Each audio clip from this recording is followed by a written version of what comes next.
Hello everyone, you are on the channel It's Funny to Tears.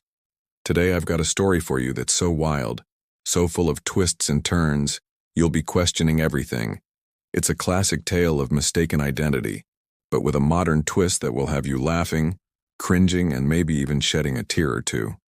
So grab your popcorn, get comfy, and let's dive into the hilarious and heartwarming story of Leo and his unexpected double. Our story begins with Leo, an ordinary guy living an ordinary life. He's an accountant, which, let's be honest, isn't exactly the most thrilling job in the world. His days are filled with spreadsheets, numbers, and the sweet, sweet sound of a calculator. His biggest excitement? Finding a misplaced decimal point. Leo's life was a perfectly organized, predictable routine. That is, until one Tuesday morning. Leo walked into his favorite coffee shop, The Daily Grind, just like any other day. He ordered his usual, a large black coffee, no sugar, but as the barista handed him his cup, she winked and said, "On the house, Rex. Your secret's safe with me." Leo was baffled. Rex? Who was Rex? He politely corrected her. "It's Leo, actually." The barista just laughed. "Sure it is, Leo. See you tomorrow." Confused, Leo went about his day. But the strangeness didn't stop there. On his way to work, a group of teenagers pointed at him and whispered excitedly, "Look, it's Rex, the street artist." Leo, a man whose artistic talent peaked at drawing stick figures, was utterly perplexed. He hurried to his office hoping the familiar comfort of his cubicle would restore normalcy. It didn't. Later that week, while grocery shopping, a woman approached him with a notebook. "Rex, I'm your biggest fan. Could you sign this? Your last piece on the old brick wall was pure genius." Leo, holding a carton of milk and a loaf of bread, just stared at her blankly. He tried to explain he was an accountant, but the woman just smiled knowingly. "Right, your secret identity. I get it. Very clever." She walked away happy, leaving Leo holding her notebook, signed with a very shaky, "Leo?" This Rex phenomenon started taking over his life. People would stop him on the street asking for photos. He received free meals at restaurants, discounts at shops, and once, a musician even tried to serenade him with a song about Rex, the rebel with a spray can. At first it was annoying. Then it became intriguing. Who was this Rex, this mysterious, charismatic street artist who looked exactly like him? Driven by curiosity, Leo decided to find this doppelganger. He started looking up Rex the street artist online, and there he was.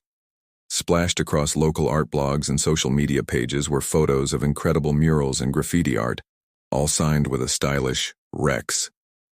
And in the few candid shots available, the artist was a man who could have been Leo's twin. Same curly brown hair, same kind eyes, same slightly goofy smile. The resemblance was uncanny. Leo learned that Rex was a local legend. He was an anonymous artist who brightened up the city's dullest corners with vibrant, thought-provoking art. He was a hero to some, a phantom to all.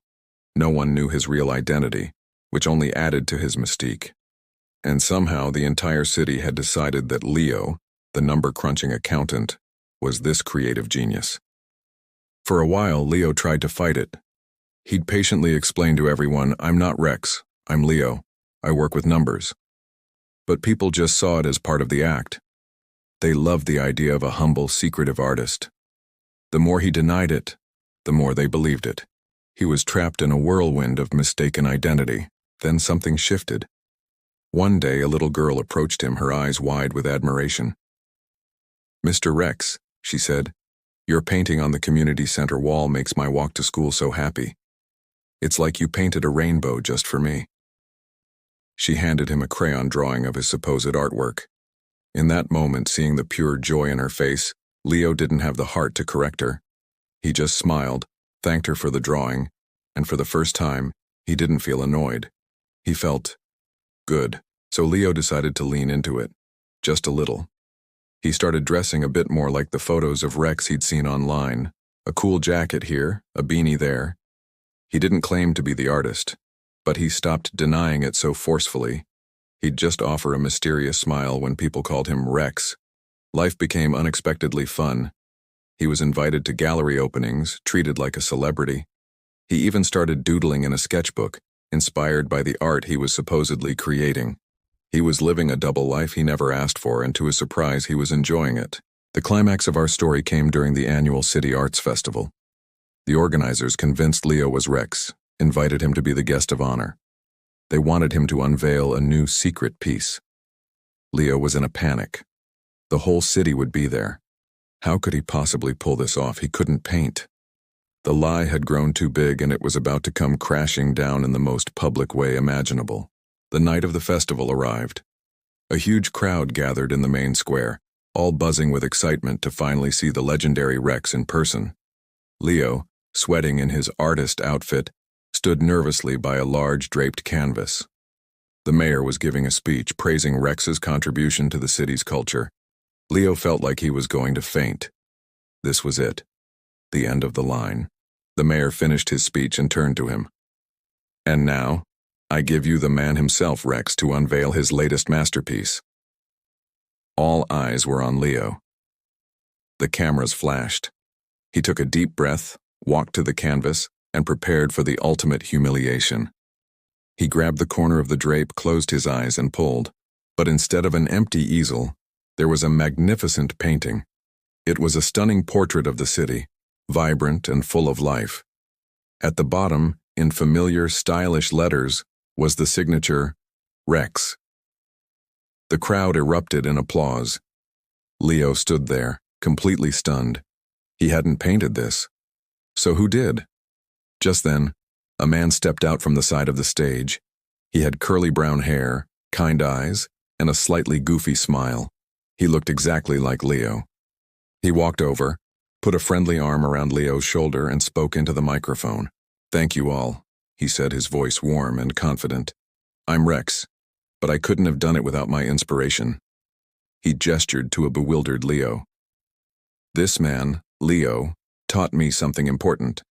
He showed me that art isn't just about the person holding the spray can. It's about the joy it brings to people. For weeks I've watched him carry my name, and he did it with a kindness and grace I could only hope to have. He made people happy, and that's the real masterpiece." The crowd was speechless, then they started cheering even louder for both men. Leo and Rex, the accountant and the artist, stood side by side, two identical faces in a sea of applause. After the festival, the two Leos, or rather, Leo and Rex, became the best of friends. Rex, whose real name was also Leo by an incredible coincidence, had been amused by the whole situation and decided to play along, culminating in the grand reveal. He had been a shy, reclusive artist, but seeing Leo handle the fame with such accidental charm inspired him to step into the light. And as for our Leo, the accountant, the experience changed him. He didn't quit his job, but he did keep the sketchbook. He discovered a creative spark within himself that he never knew existed. He learned that life doesn't always have to be about neat columns and balanced budgets. Sometimes the best things happen when you get the numbers, or the identities, a little bit mixed up. So what's the takeaway from this crazy story? Maybe it's that we all have a little bit of Rex inside us, a creative, adventurous spirit waiting to be discovered. Or maybe it's just a reminder that life has a funny way of surprising us when we least expect it. Either way, it's a story that proves that sometimes a case of mistaken identity can lead you to find your true self. Thank you so much for hanging out with me today on It's Funny to Tears. If you enjoyed this story, please hit that like button, and don't forget to subscribe and turn on notifications so you don't miss our next video. We love sharing these tales with you. What's the craziest case of mistaken identity you've ever heard of? Let me know in the comments below. Stay safe, be kind, and we'll see you in the next one. Bye.